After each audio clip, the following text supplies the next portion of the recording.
There is a trust deficit between Prime Minister Narendra Modi and a section of mainstream media, especially English media, in India at present. Ever since he became the Prime Minister of India, Mr. Narendra Modi has not convened a press conference. Journalists have been denied certain rights they have been getting. And on the other hand, many of the mainstream media houses in India refuse to give credit to Prime Minister Narendra Modi even when he really deserves it. It seems that the media industry in India is polarized. Those who support Mr. Narendra Modi are being called by the pejorative term Godi media by his critics. But his supporters call his critics as Lutyens gang, and they allege that the critics are vile and spreading disinformation and divisive news. Is this true? When did the rift between mainstream media and Mr. Narendra Modi begin? Did it exist right from the days when Mr. Modi started his political career? Or if not, when did the metamorphosis begin? Let's look into it. This is Hari Kumar with Insights. It seems that during the early days, Narendra Modi shared a very warm relation with journalists. I would recount a very interesting story, real life story, told to me by one of my senior colleagues.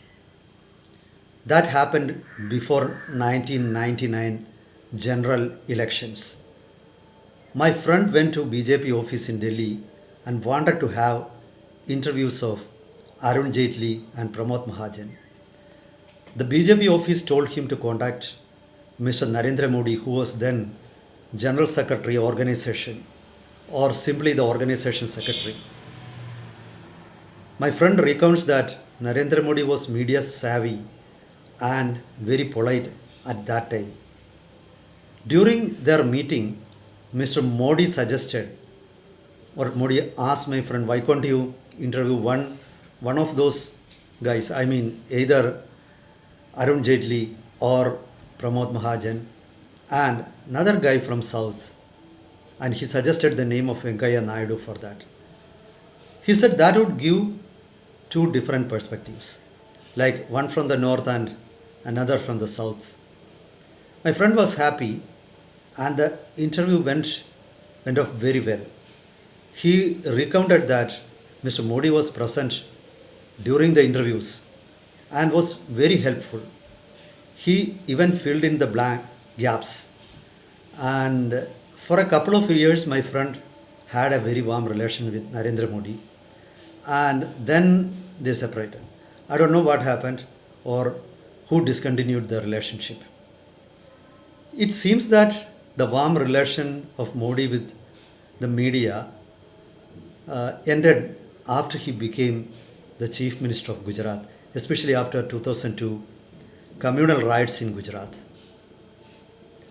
I still remember a media interview of Karan Thapar which appeared in some of the channels.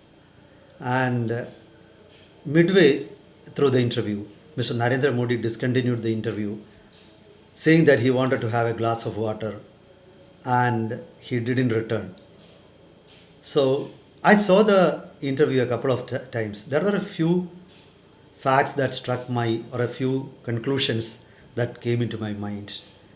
Karan Thapar is a very aggressive questioner and his English is really having British accent. Perhaps Narendra Modi, who is not very proficient in English, might have found difficulty in understanding the finer aspects or the subtle meanings. So he couldn't make any riposte. That could be one of the problems. If the interview was in Hindi, perhaps he would have replied. I don't know. But generally, I developed a feeling that the interviewer also had some level of prejudice against Mr. Narendra Modi. And he would not have asked in the same way to, I doubt whether he would have asked in the same way to Sonia Gandhi or any other leader of the ruling front at that time. And even afterwards, many of the reports about Gujarat riots seem to reflect a certain kind of prejudices, or it was some level of blinkered vision was there. This I am tempted to say or forced to say based on my own experience. I hope you remember the Israt Jahan encounter case. And one of the accused or one of the killed in the case, Javed Sheikh, whose former name was uh, one Pillai, he was from Alappuzha district in Kerala. So his name was Pranesh Pillai, now I remember. So I had gone to his house initially when the incident occurred. And I was one of the first journalists in Kerala to reach his house. Okay, his home was not far away from my home, and that was one of the reasons. I was reporting for the Hindu at that point of time. The home of Mr. Pranesh or Javed was at Tamarakulam, a village in Alappuzha district which borders Kollam and Pathanamthitta districts. And when I reached there, initially the response of his father was neutral. He never seemed too much worried about it or too much unhappy. He was there was some level of he was a disinterestedness he showed like that. But later on, it changed. So when I was reporting or during my initial investigations or conversations with his father, Gopinath Pillai, he was a local level Congress leader, and the neighbors, I got certain an information that the guy is not as innocent as the media would like him to be. There had been cases against him right from his childhood, and there was a case against him for rioting in Pune as early as when he was around 19 years old. So I reported that and I wrote that. I wrote whatever information I got. But I got angry responses from the media fraternity, and some people wanted me to suppress such information. So I could understand that there was a tendency in the media to create a certain type of narrative, and perhaps that could be one of the reasons why Mr. Narendra Modi developed or wanted to keep media at a distance. I am not saying that whatever Modi did was right, or because I don't know about it. I cannot reach a judgment or reach a conclusion about some or things which I don't have first-hand information. But from my experience, I realized that there was a deliberate effort to create a narrative and call certain people guilty. And perhaps that was a turning point when the Prime Minister distanced himself from media people. And I have read reports that even when he was the Chief Minister of Gujarat, he used to keep media industry at a distance. So another, and now there was Modi redefined his communication strategies. And he is one person who makes use of innovations in technology in the best possible manner. And from then on, he avoided media people and started directly taking to the people. So that was using Twitter, social media account. Then after he became the Prime Minister, he used the radio talks like Man Ki Baat very effectively. And slowly, it seems that he might have reached a conclusion that journalists are not needed to communicate with the larger public. But at the same, though he may be right in realizing the ulterior motives of certain groups of journalists, there is also a danger in totally avoiding journalists, because media is a mirror held towards the society.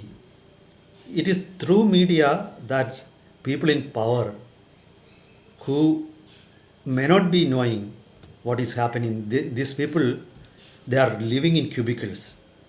I'm not blaming any particular politician, be it Narendra Modi or be it Rahul Gandhi or anybody else.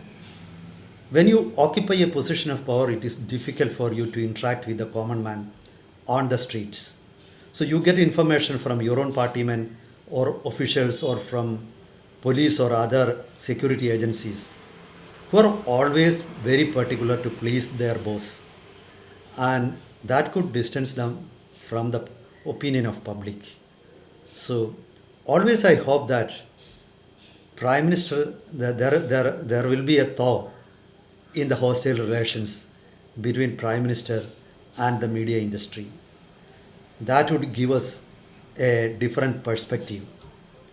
Not all media people are hostile, not all media people may not be subservient also.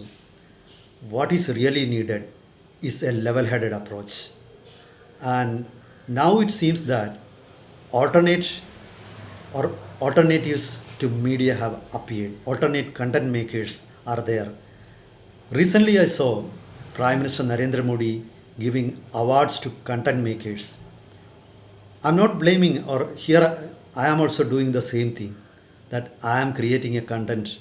I am not part of any media industry, though I have been in industry for long. But the danger for a novice or a greenhorn is that he needs to keep political leaders in good spirits, and he will be more loyal than the king himself.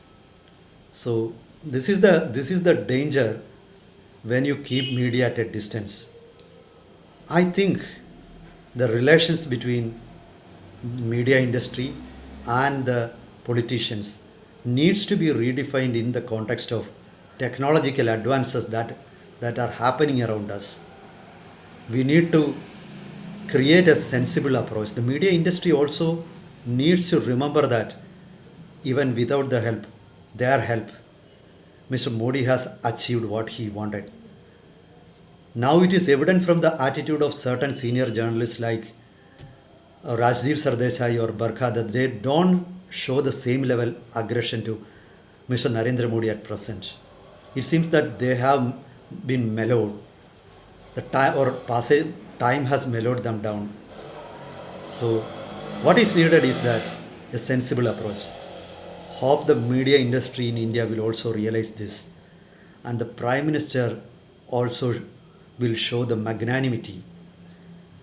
Let past be past.